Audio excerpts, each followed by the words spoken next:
आज मैं आपको एक कहानी सुनाने वाला हूँ और ये कहानी होने वाली है इस गाड़ी के बारे में, माई 2004 Skoda Octavia.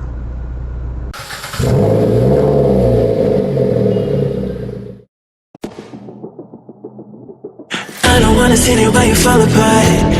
Even though you told me to get back your heart, I still spin inside your orbit. Yeah.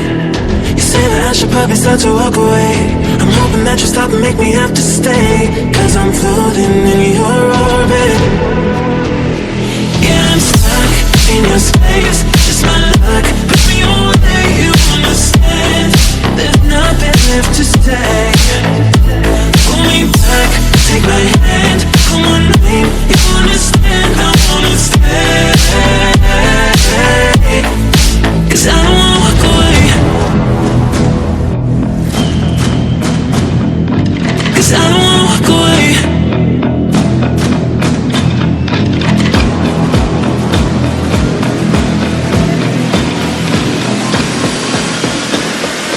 'Cause I don't wanna walk away.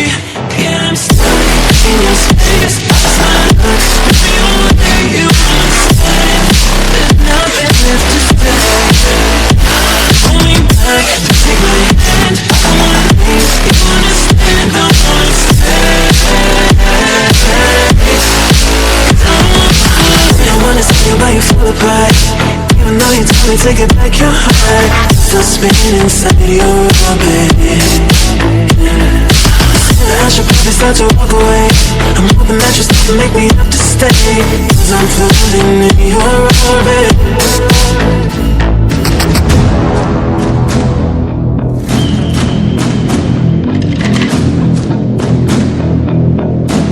Pull me back, take my hand, call my name. You understand? I wanna stay, 'cause I don't wanna walk away. Yeah, I'm stuck in your space. It's my luck, push me away. You understand? There's nothing left to say. Pull me back, take my hand, I wanna leave. You understand? I wanna stay,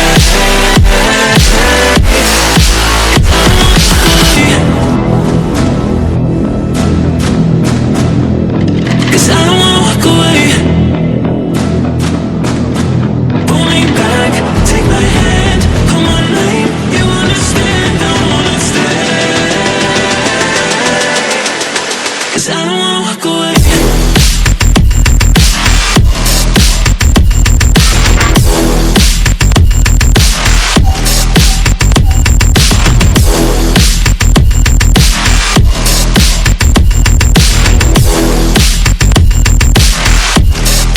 Cause I don't wanna walk away.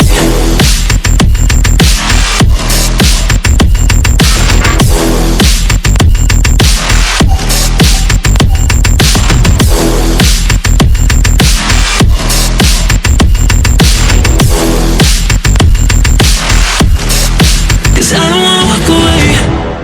कहानी शुरू होती है 2014 में, जब मैंने ये गाड़ी खरीदी थी। जैसा कि मैं आपको पहले भी बता चुका हूँ, ये 2004 मॉडल है, जो कि मैंने 2014 में ख़रीदा था। मतलब जब ये गाड़ी 10 साल पुरानी थी, मैंने ये गाड़ी तब परचेज़ की थी। तो दोस्तों, हुआ यूँ कि जैसे ही मैंने थोड़ी इंक्वायरी की कि क्या मुझे गाड़ी लेनी चाहिए, मैंने लोगों से पूछा, तो लोगों ने मतलब इंटरनेट पे भी मैंने बहुत सारे वीडियोस देखे, तो मुझे ये गाड़ी लेने के लिए सब ने मना किया। तो मैंने क्या किया, अगले ही दिन जाकर मैंने गाड़ी ले ली। ओके। बिकॉज हम गाड़ी यहाँ से लेते हैं, यहाँ से नहीं। जस्ट डिलीवरी लेके घर पर आया और उसे चलाने के लिए लेकर गया। At that very point of time it broke, गाड़ी स्टॉल हो गई। हालांकि गाड़ी ने मुझे रास्ते पे कभी स्ट्रैंडेड नहीं रखा, बट ख़राब हो गई। स्टार्ट नहीं हुई, स्टार्ट करने में थोड़ी दिक्कत आई, पर फिर स्टार्ट होकर आ गई। एंड अगले दिन जब मैं स्टार्ट करने लगा ऑफिस जाने के लिए, तब गाड़ी स्टार्ट ही नहीं हुई। और मुझे वो सब वीडियोस याद आ रहे थे जो मैंने यूट्यूब पर देखे थे रिगार्डिंग यू नो कि ये गाड़ी नहीं लेनी चाहिए या वॉट एवर द रीज़न।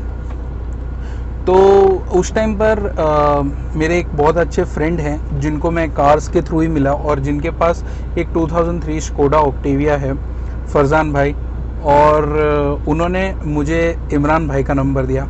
अब दोस्तों इमरान भाई की स्टोरी ऐसी है कि इमरान भाई, थोड़ा सा मैं ऑफ टॉपिक जा रहा हूँ, बट इमरान भाई की दोस्तों स्टोरी ऐसी है कि आज के तारीख में ना दोस्तों मुझे लगता है कोई मैकेनिक नहीं है, सब फिटर्स हैं। बिकॉज स्कैन टूल लगाते हैं वो लोग, डायग्नोस्टिक करते हैं कि ये सब ख़राब है गाड़ी में, और जस्ट फिर वो लोग वो पार्ट ले आते हैं मार्केट से और लाके बदली कर देते हैं।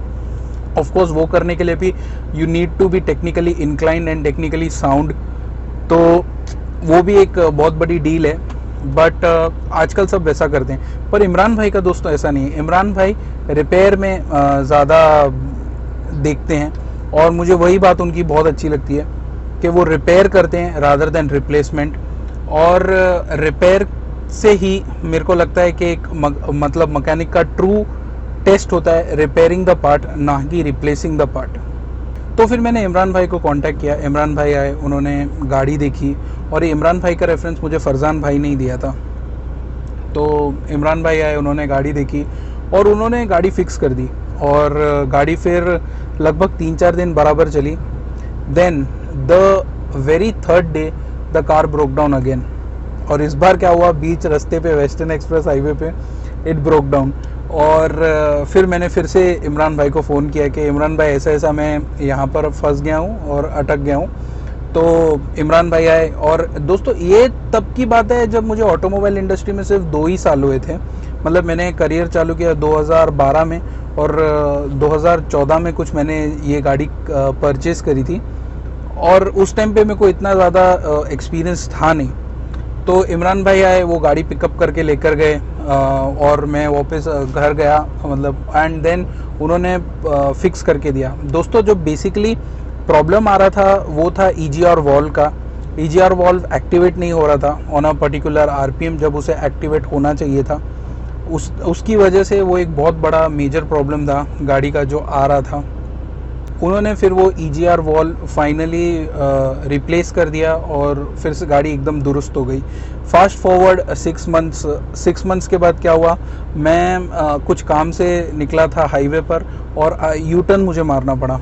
तो जाहिर सी बात है सिग्नल था, मैं सिग्नल पे यू टर्न के लिए रुका था, और सामने से एक होंडा सिटी वाला बहुत ही ज़्यादा ओवर स्पीडिंग करता हुआ आ रहा था, और उसने होंडा सिटी को डैश कर दिया मेरे गाड़ी के फ्रंट पे।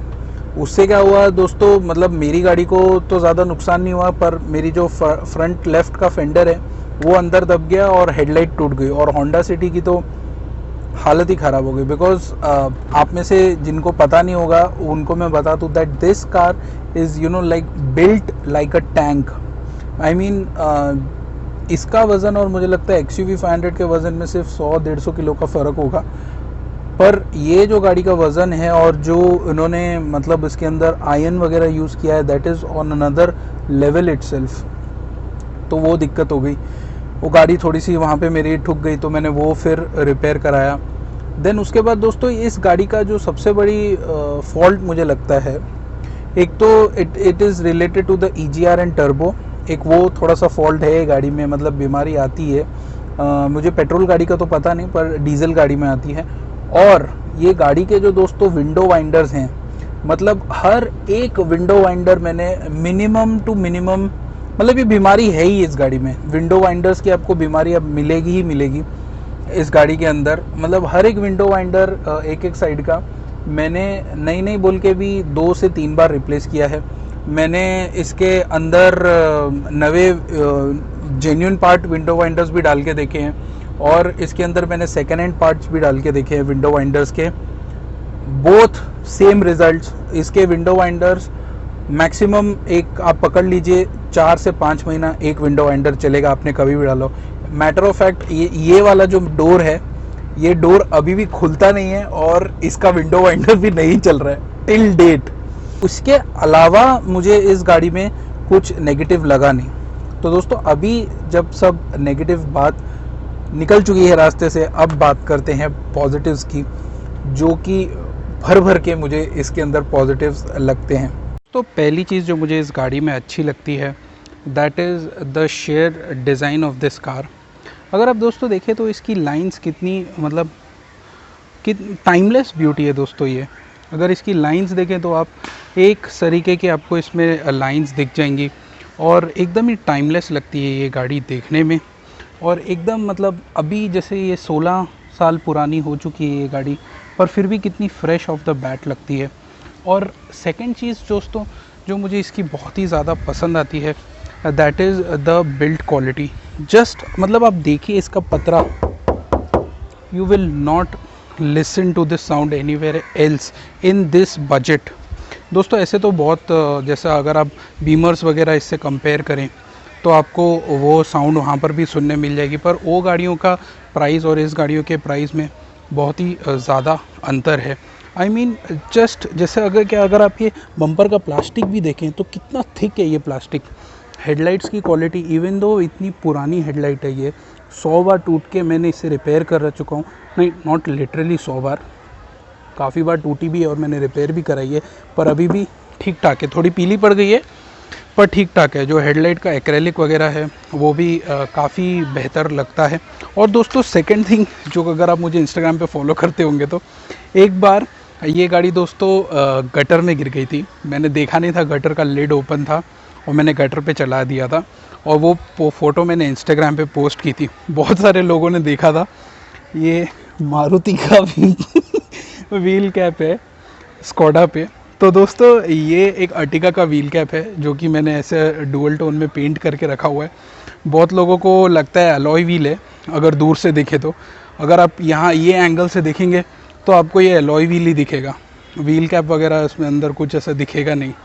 और यहाँ पर जो चीज़ हुई है दोस्तों, ये जो डेंट हुआ है, ये जो यहाँ पर डेंट हुआ है, दैट इज़ बिकॉज एक बार मैंने एक मारुति सुजुकी ब्रेज़ा को पीछे से बैंग कर दिया था और मतलब मेरी गाड़ी को तो ज़्यादा दिक्कत आई नहीं, सिर्फ वो नंबर प्लेट पर जो इशू है वो इशू आया था और ब्रेज़ा का पीछे का बम्पर पूरा ही चिपक गया था और मेरी गलती थी। तो मैंने उनसे अपोलोजाइज़ किया और उनको उनकी गाड़ी रिपेयर भी करके दी। कुछ दिख रहा है बोनेट, और मैं चाहता था तो आपको इसे क्लीन करके दिखा देता, पर यूजुअली जैसे 2 महीने में या 3 महीने में एक बार मैं इसे क्लीन करता हूँ, तो मोस्टली जो दिखता है वो ऐसा दिखता है। यहाँ पर जैसा कि आप देख सकते हैं, this is thanks to rodent infestation, और रोडेंट्स ने वो वायर काटी थी और अब मैंने जस्ट जॉइंट मार के रखी हुई है वो वायर। इसकी दोस्तों सबसे बेस्ट बात मुझे जो लगती है वो ये, आप ये स्पेस देखिए, और ये जो है ना दोस्तों, ये अगर आप सुन पा रहे हैं तो this is cold rod steel. मतलब गार्ड से भी जो जाड़ा स्टील होता है ना, just look at the thickness of the steel right here. ये जो थिकनेस है it is like this thick यहाँ पर दिया हुआ है, जो कि ये बम्पर को यहाँ पर से सपोर्ट करता है। और ये जो है दोस्तों, ये क्रम्पल जोन है आपका, इसके अंदर आपको इतनी जगह दी हुई है। एयरबैग के सेंसर्स वगैरह यहाँ पर ही लगे हुए हैं। ये देखिए, ये मेरे को बहुत बेस्ट लगता है। मतलब this just speaks volumes about safety और how serious they were while designing this car regarding safety. और ये देखिए बल्किट, दोस्तों आजकल के बल्किट तो मैं क्या ही बात करूँ आपको, बट ये है दोस्तों प्योर स्टील बल्किट। मतलब मज़ा आ जाए यार, क्या तगड़ा है ये। देखिए ये ब्यूटी कवर्स, बैटरी का कवर, एयर फिल्टर बॉक्स, ये सब देखिए ना, हर चीज़ काफ़ी ज़्यादा कवर्स में है। यहाँ पर भी एक कवर आता है, वो कवर मिसप्लेस हो गया, पर वहाँ पर भी एक कवर आता है। तो कहने का मतलब है दोस्तों, हर चीज़ बहुत ही वेल थॉट आउट है और अच्छे से डिज़ाइन की है, and all of it is in the covers and everything. एक बार बोनट खोलने के बाद मैं आपको गाड़ी का व्यू दिखा देता हूँ, गाड़ी कैसे दिखती है। और बोनट की अगर बात चली रही है दोस्तों, तो ये जो बोनट है ना, ये बोनट से ही आप शोल्डर वर्कआउट कर सकते हैं, इतना हैवी बोनट है इसका। एंड वो जो बोनेट के ऊपर लाइंस हैं, those are for structural strength and rigidity. अभी देखिए इतनी पुरानी गाड़ी हो गई है, फिर भी आपको कहीं पर कोई सड़न नहीं दिखेगी। कोई भी कोने में चले जाइए आप, कोई भी कोना देख लें अगर गाड़ी का, टिपिकली यहाँ पर से सड़ना चालू कर देती है गाड़ियाँ, यहाँ पर से सड़ना चालू कर देती हैं, पर कहीं पर भी आपको सड़न दिखेगी नहीं, because this is just well built. आपको बताता हूँ इस गाड़ी का party trick, and that is the boot. ये देखिए दोस्तों, जायनॉर्मस बूट स्पेस। ये इतने बड़े तो दोस्तों आजकल बैंड्रा में 1 BHK फ्लैट्स आते हैं। ये देखिए इतना जायंट बूट स्पेस है। और ख़ास बात है, अगर आप यहाँ से देखें तो डिक्की आपको सिर्फ इतनी सी दिखती है, पर अंदर it is hiding a big secret. और डिक्की में भी दोस्तों मैंने सेम आगे की तरफ फ्लोर मैट्स बना के रखे हुए हैं। वहाँ पर एम्पलीफायर है, बिकॉज मैंने इस गाड़ी में म्यूज़िक सिस्टम अपग्रेड किया हुआ है, टच स्क्रीन म्यूज़िक सिस्टम डाला है। और मुझे जो चीज़ पसंद आती है दोस्तों, ये डिक्की खुलने के बाद जो गाड़ी का व्यू दिखता है, जो लुक आता है गाड़ी का, मतलब तबीयत खुश हो जाती है मेरी ये व्यू देख के। क्या मतलब लगता है कोई ट्रांसफॉर्मर्स मूवी का कुछ गाड़ी है, मतलब इतना बड़ा पैनल खुल जाता है, and that massive glass, it is just amazing. ये देखिए, जैसा मैं आपको पहले गाड़ी की लाइंस के बारे में बता रहा था, ये एक सीमलेस लाइंस, ये जो छोटी छोटी डिज़ाइन एलिमेंट्स हैं इस गाड़ी के, ये मुझे बहुत ही ज़्यादा पसंद आते हैं। ये देखिए, मतलब ये खुलने के बाद तो बाबा XUV की हाइट से भी ऊपर, दिखने में भी बहुत ही ज़्यादा ज़बरदस्त दिखता है। और बूट स्पेस तो है ही मैसिव।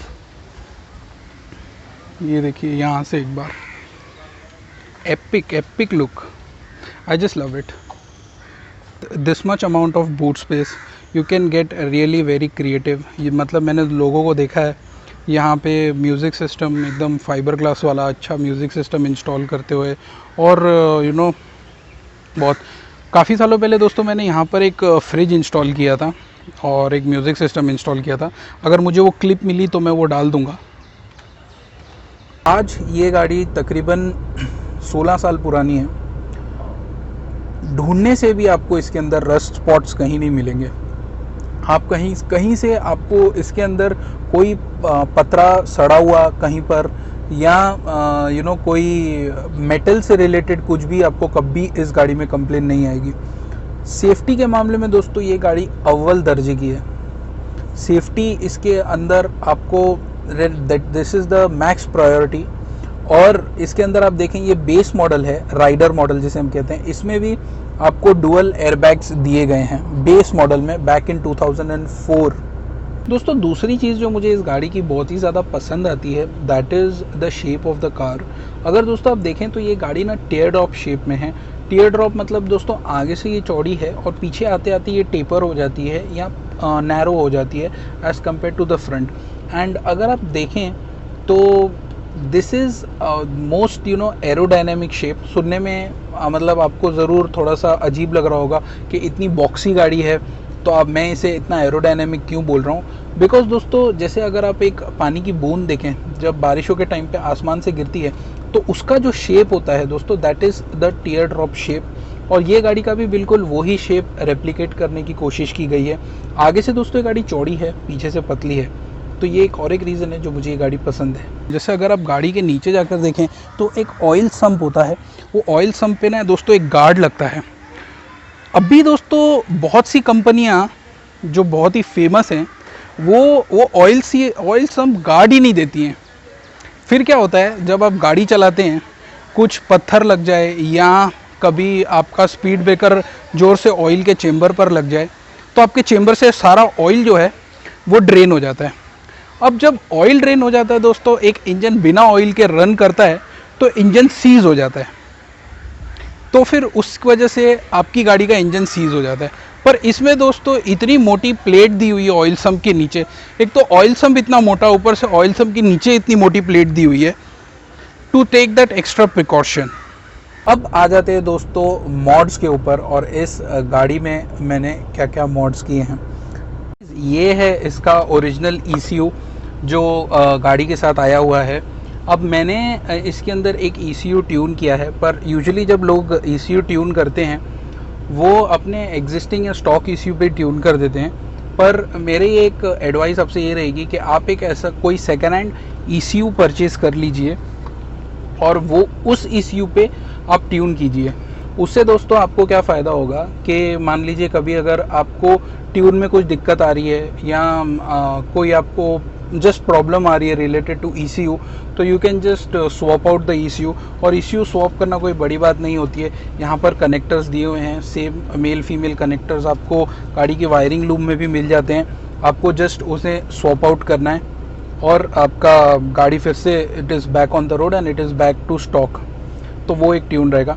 अब दोस्तों जो मैंने ट्यून किया है उसमें ब्रेक हॉर्स पावर बड़ी नहीं है गाड़ी की, मतलब BHP जिसे हम कहते हैं वो बड़ी नहीं है। स्टॉक अगर आप BHP देखें तो इस गाड़ी की तकरीबन मेरे ख्याल से 89 BHP कुछ आती है, पर मेरे ट्यून के बाद इसकी BHP हो गई है तकरीबन 80 BHP। But and this is a big but, गाड़ी का टॉर्क बहुत ही ज़्यादा बड़ा है। It is close to 300 newton meters torque. जैसे दोस्तों अगर जो बड़ी गाड़ियाँ होती हैं 3 रो सीटर SUVs होती हैं उनमें 320 न्यूटन मीटर्स का टॉर्क आता है। जैसे अगर आप सफारी वगैरह देखें तो जो वेरिकोर इंजन है सफारी का, नॉट द 400, उसके अंदर 320 न्यूटन मीटर का टॉर्क आता है और इसमें मेरे को 300 न्यूटन मीटर का टॉर्क मिल रहा है। तो ये मैंने इसके लिए किया है क्योंकि इस गाड़ी का, जैसा कि मैं आपको पहले बता चुका हूँ, वज़न बहुत ज़्यादा है। तो वज़न को मूव करने के लिए torque should be the key. और उसके अलावा इसके अंदर मैंने पहले, अभी तो मैंने वो म्यूज़िक सिस्टम निकाल दिया, पहले मैंने बूट में बहुत ही एक हैवी म्यूज़िक सिस्टम इंस्टॉल किया था, जिसकी वजह से भी मैंने सोचा कि मैं उसके अंदर चेंजेस करूं।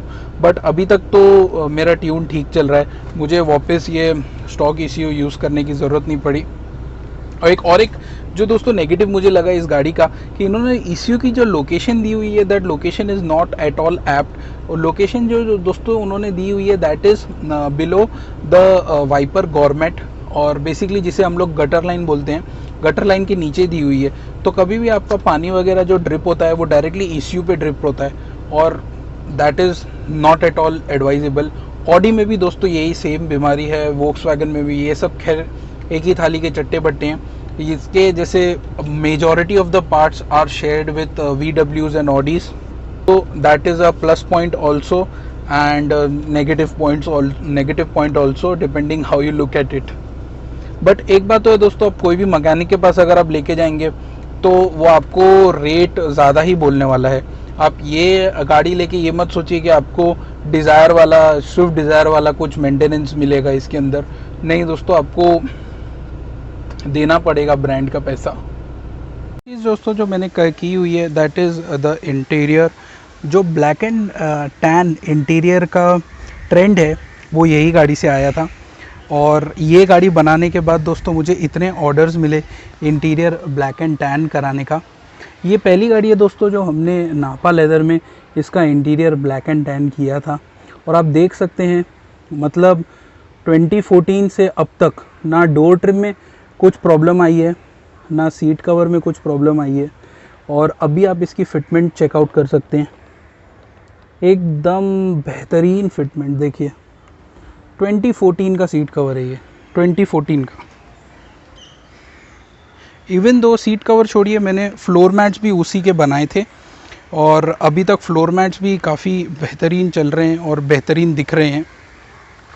और कितना मतलब बढ़िया तरीके से सिंपल पैटर्न और काफ़ी अपीलिंग। और अगर आप देखें तो ये गाड़ी के कलर के साथ भी बहुत अच्छा मैच करता है, ब्लैक एंड टैन कॉम्बिनेशन। और ये बहुत ही ज़्यादा हिट हुआ था और मैंने बहुत सारे ऑर्डर्स लिए ब्लैक एंड टैन के। पीछे से भी देख लीजिए, ये डोर ट्रिम की स्टिचिंग वगैरह अगर आप देखें तो एकदम इमैक्युलेट है अभी तक। फ्लोर मैट्स भी एकदम इमैक्युलेट हैं। और मैं ज़्यादा मतलब मेंटेन करने के लिए भी कुछ खास करता नहीं हूँ। I just clean it with soapy water and I take regular care of it. अभी जैसे लॉकडाउन था और बारिशों का समय था, तो मैंने वैसलीन और ऑयल को मिक्स करके थोड़ा सा सीटों पर लगा दिया था, जिससे दोस्तों वो जो फंगस वगैरह होती है वो जमती नहीं है गाड़ी पे और सीटों पे। ये देखिए 20 फुट। हालांकि चलिए पीछे की सीटों से जज करना थोड़ा मुश्किल होता है, because usually front two seats ही ज़्यादा ऑक्यूपाइड रहती हैं। But then to just check the finish, काफ़ी कंफर्टेबल है। बोल्स्टर वगैरह अगर आप देखें तो एकदम तगड़ी बोल्स्टरिंग की गई है, क्योंकि ये राइडर मॉडल है, इसके अंदर आर्मरेस्ट वगैरह आता नहीं है, पीछे की तरफ आगे आता है। यहाँ पर भी दोस्तों मैंने जैसे हैंडल के ऊपर भी एक छोटा सा कवर बना के रखा हुआ है, जो थोड़ा सा और प्रीमियम टच देता है गाड़ी को। सेकेंड, इसके अंदर मैंने लगाया हुआ है पायनियर का म्यूज़िक सिस्टम विद पायनियर के कंपोनेंट्स इन ऑल 4 डोर्स। ये म्यूज़िक सिस्टम दोस्तों मुझे पायनियर ने दिया था as a sponsor for making videos on their music systems. जो सबसे पहला मॉड गाड़ी लेते साथ ही मैंने किया था इसके अंदर, वो था सस्पेंशन अपग्रेड। दोस्तों जो इसका स्टैंडर्ड सस्पेंशन आता है वो ऑयल फिल्ड सस्पेंशन होता है, जिससे आपको बहुत ही वॉलोई और बोट तरीके की राइड मिलती है। मैंने क्या किया था, इसके अंदर बिल्स्टन के gas charged shock absorbers install किए थे, जिससे जो सस्पेंशन एक्शन है दोस्तों वो स्टिफ हो जाता है। इसका डाउनसाइड ये होता है कि आपको कैबिन में झटके तो महसूस होते ही हैं, बट इसका प्लस साइज़ होता है कि जब भी आप हाईवे पे ड्राइव करें या फॉर एग्ज़ाम्पल अगर आप कोई घाट सेक्शन में ड्राइव करें, बिकॉज़ आपका सस्पेंशन फर्म है, आपको बॉडी रोल नहीं होता है, जिसकी वजह से आपकी गाड़ी की हैंडलिंग इम्प्रूव होती है। और क्योंकि दोस्तों इसमें एक इलेक्ट्रॉनिक पावर स्टीयरिंग नहीं है, एक हाइड्रोलिक पावर स्टीयरिंग है, coupled with this gas charged shock absorbers, handling becomes truly telepathic। like अगर आप जस्ट थोड़ा सा भी स्टेयरिंग टर्न लें या राइट लेफ्ट करें, basically it just reacts to each and every single steering input, और you get to know at all times what your front tyres are doing. That was my primary reason to upgrade from oil to gas charged. तो अभी बात कर लेते हैं cost of ownership की, जो कि आई एम श्योर आप जानना चाहते होंगे कि मैंने इतने साल ये गाड़ी चलाई है, 2014 से 2020 चल रहा है अभी, तो क्या मेरी कॉस्ट ऑफ ओनरशिप रही। दोस्तों ये गाड़ी मैंने ली थी तकरीबन 2,20,000 या 2,30,000 में, I don't remember correctly, transfer करा के आप पकड़ लीजिए कि मैंने ये गाड़ी परचेज़ की थी 2,30,000 में। अब 2,30,000 में दोस्तों परचेज़ करने के बाद मैंने उसके ऊपर तकरीबन एक, अगर मॉड्स को हटा दें तो मैंने 1.5 लाख रुपए तक इसके ऊपर खर्चा कर दिए होंगे, जिसमें से मेजॉरिटी ऑफ द चंक मतलब 30 to 40,000 are for the window winders and थोड़े पार्ट्स उसके जैसे टर्बो के पार्ट्स हो गए, EGR वॉल्व हो गया। एक बार मैंने पूरा टर्बो रिप्लेस किया हुआ है और एक बार मैंने EGR वॉल्व पूरा रिप्लेस किया हुआ है, तो वो भी था। और टायर्स मैंने 2 बार रिप्लेस किए हैं, खैर वो तो वेर एंड टेयर में आ जाता है। क्लच मैंने 1 बार रिप्लेस किया है, और सस्पेंशन तो चलो मैंने हाई परफॉर्मेंस सस्पेंशन डाला था, तो वरना सस्पेंशन भी उसका ठीक ठाक ही चल रहा था।